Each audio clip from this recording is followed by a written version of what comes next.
Jadi begini, kalau kita flashback di 2014, itu kan pileknya duluan, baru pilpres. Akhirnya lahirlah threshold tentukan. Itu memang yang paling benar dibandingkan pemilu 2019 yang bareng pilpres dan pilek. Jadi 2019 itu Pak Jokowi dan Pak Prabowo itu diusung sama orang mati. Prabowo kalah 3 kali loh sama Yudhoyono sama Mulyono. Saya nggak percaya kan?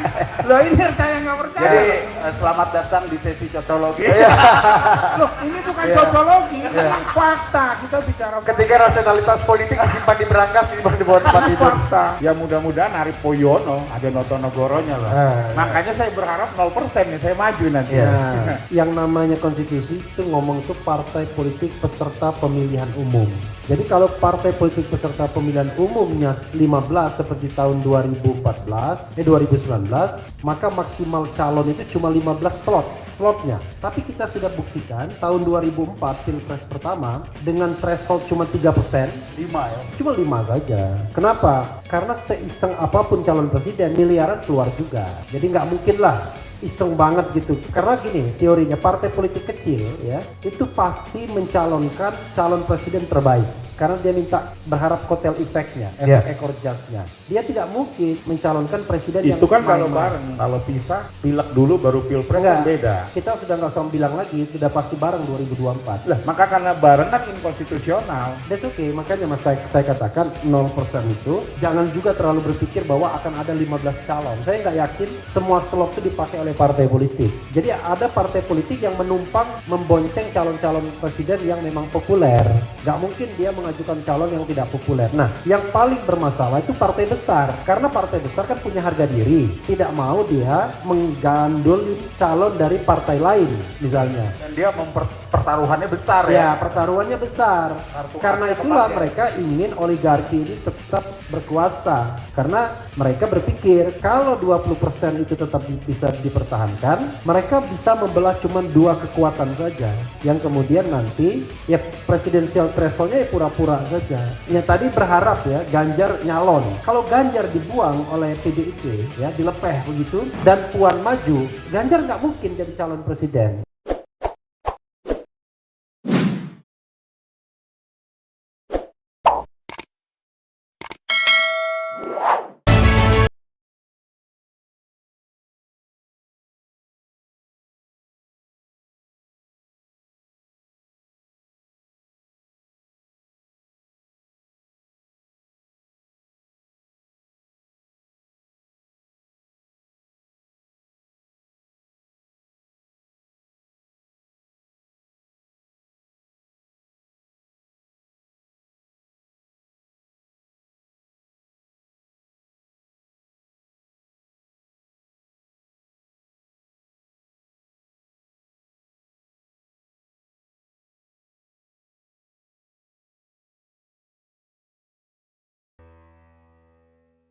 Jadi begini, kalau kita flashback di 2014, itu kan pileknya duluan, baru pilpres. Akhirnya lahirlah threshold tentukan. Itu memang yang paling benar dibandingkan pemilu 2019 yang bareng pilpres dan pilek. Jadi 2019 itu Pak Jokowi dan Pak Prabowo itu diusung sama orang mati.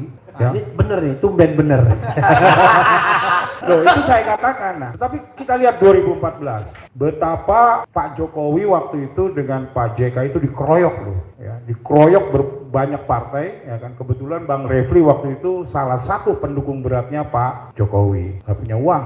Partainya cuma PDI sama apa Bang waktu itu, Nasdem sama PKB ya? Enggak dong, 4 berbanding 5. PKB, PDI, PKB, Nasdem. Hanura, Nasdem. Nasdem. 4 banding 5 Nah. jauh. Tapi dari sisi suara kan cuma berapa puluh persen dia, 20%-an, ya kan. Sedangkan Prabowo itu 70%. Tapi yang maha kuasa kan berkehendak lain. Ya, keliru Pilpres juga, keliru juga. Ya kan? Padahal Prabowo juga orang Jawa, tapi dia besar di luar negeri, ya kan. Nah, akhirnya yang maha kuasa memberikan wahyunya itu ke Pak Jokowi. Oh, jadi ada hubungan, ada kolonial. Ya, masih kuat Ganjar kan di survei-survei kan, ini kan kelihatan. Bukan saya mendukung Ganjar ya, bukan ya. Saya bicara tentang survei. Yang kedua, orang Jawa di luar Kalimantan itu? Yang kedua percaya nggak percaya, yang saya masih percaya itu adalah kata-kata Notonegoro. Ya kan? Jayabaya. Iya. No Soekarno. no Soekarno, no Soeharto, no Yudhoyono, no Mulyono, Jokowi namanya Mulyono. Ya kan? Nah, Mulyono nama kecil, Jokowi nama kecil. Dilahirkan Habibie nggak dihitung. Megawati itu. Megawati nggak dihitung. enggak. Luar Kenapa? Kenapa saya bilang begini? Ini menurut beliau ya. Menurut beliau. 3 presiden yang tidak ada namanya dalam huruf Notonegoro, ya kayak Habibie, Megawati, Katanya Habibie itu Gus Dur ya. Sekali lagi saya ngulang lagi nih. Iya. Kita lihat negara kita tahun 99 sampai 2004. Kayak apa? Banyak bom meledak, banyak kerusuhan sosial, Maluku Utara bergetar, Maluku bergetar, Poso bergetar, Kalimantan Barat bergetar, Kalteng bergetar. Ya karena pemimpinnya tidak ada namanya di Notonegoro. Pak SBY masih ingat nggak 2004, 2005 kalau tidak salah tsunami besar di. Ya itu tinggal sebentar aja kan ketika habis itu. Sebentar itu Meskipun lebih getarnya lebih besar dibanding. getarannya lebih besar. Cocologi nih.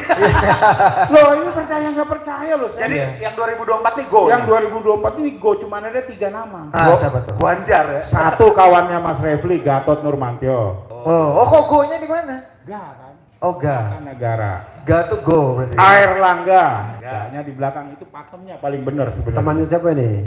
Temannya Mas Refli juga. Ya kan? Ganjar Pranowo. Temannya siapa? Teman saya Temannya juga. Mas Refli juga karena dulu satu. Anies Baswedan nggak ada G-nya ya. Gak ada, makanya kan itu. Iya, iya. Gitu. Prabowo juga nggak ada Gak gitu. ada, Prabowo kalah 3 kali loh sama Yudhoyono sama Mulyono. Percaya nggak percaya kan? Loh ini percaya nggak percaya. Jadi selamat datang di sesi cocologi. Loh ini bukan cocologi, ini fakta. Kita bicara Ketika rasionalitas politik disimpan di berangkas, disimpan di bawah tempat tidur. fakta. Ya mudah-mudahan Arif Poyono ada Notonegoronya loh. Makanya saya berharap 0% nih, saya maju nanti. Nah, kalau tidak 0% tuh Ganjar nggak bisa maju. Ya Jadi, begini, memang pemilu harusnya dipisah pilek sama pilpres. Jadi thresholdnya 0. Tapi Anda setuju threshold 0? Nggak setuju. Harus ada rule of the game-nya juga. Nah, kenapa? Kan Kalau kebanyakan presiden pusing nanti rakyatnya. loh, kan tetap milihnya. ujung-ujungnya ada 2 calonnya. Ini lebay ini. Ah. Kebanyakan politik. Karena gini, yang namanya konstitusi itu ngomong itu partai politik peserta pemilihan umum. Jadi kalau partai politik peserta pemilihan umumnya 15 seperti tahun 2019, maka maksimal calon itu cuma 15 slotnya. Tapi kita sudah buktikan tahun 2004 Pilpres pertama dengan threshold cuma 3%, 5 ya. cuma 5 saja. Kenapa? Karena seiseng apapun calon presiden, miliaran keluar juga. Jadi nggak mungkin lah iseng banget gitu. Karena gini, teorinya partai politik kecil ya, itu pasti mencalonkan calon presiden terbaik. Karena dia minta berharap kotel efeknya, efek ekor jasnya. Dia tidak mungkin mencalonkan presiden yang Itu kan kalau main-main. bareng, kalau pisah, pilek dulu baru pilpres kan beda. Kita sudah nggak usah bilang lagi, itu udah pasti bareng 2024. Lah, maka karena bareng kan inkonstitusional. That's okay, makanya mas saya katakan 0% itu jangan juga terlalu berpikir bahwa akan ada 15 calon. Saya nggak yakin semua slot itu dipakai oleh partai politik. Jadi ada partai politik yang menumpang membonceng calon-calon presiden yang memang populer. Nggak mungkin dia mengajukan calon yang tidak populer. Nah, yang paling bermasalah itu partai besar. Karena partai besar kan punya harga diri. Tidak mau dia menggandolin calon dari partai lain misalnya. Dan dia pertaruhannya besar ya. Ya, pertaruhannya besar. Karena itulah mereka ingin oligarki ini tetap berkuasa. Karena mereka berpikir kalau 20% itu tetap bisa dipertahankan, mereka bisa membelah cuma 2 kekuatan saja. Yang kemudian nanti ya presidensial thresholdnya ya pura-pura saja. Ya tadi berharap ya Ganjar nyalon. Kalau Ganjar dibuang oleh PDIP ya, dilepeh begitu dan Puan maju, Ganjar nggak mungkin jadi calon presiden kalau dengan 20%. Karena pasti tiket itu akan ke Puan. Puan sebagai wakilnya Prabowo misalnya, dengan catatan Prabowo masih kuat elektabilitasnya. Karena kan persoalannya gini, Meskipun PDIP Bang punya sejarah memberikan boarding pass kepada Jokowi yang bukan elit partai karena surveinya terlalu tinggi untuk dihiraukan. ya, Itu tapi, kan ada presiden. tapi saya punya cerita lain yang dari Indo Parameter Director Eksekutif. Makanya Pak Arief jangan terlalu pegang survei, tapi jangan juga tidak dipercaya. Ya anggap saja referensi saja. Dia Karena namanya begini, survei kok Notonegoro dia. iya, survei bayangkan ya, survei itu tempatnya, waktunya kurang lebih sama, tapi hasilnya beda-beda antara satu Nah survei itu dan dia satu makanya yang lainnya. paling kuat Notonegoro. Jadi Jadi Iya. survei A empiris. juara satunya Ganjar, Iya. survei B juara satunya Prabowo, survei C juara satunya Anies. Iya. Muter-muter aja di antara itu. Maka saya lihat ini main-main survei Oke, ini ya kan.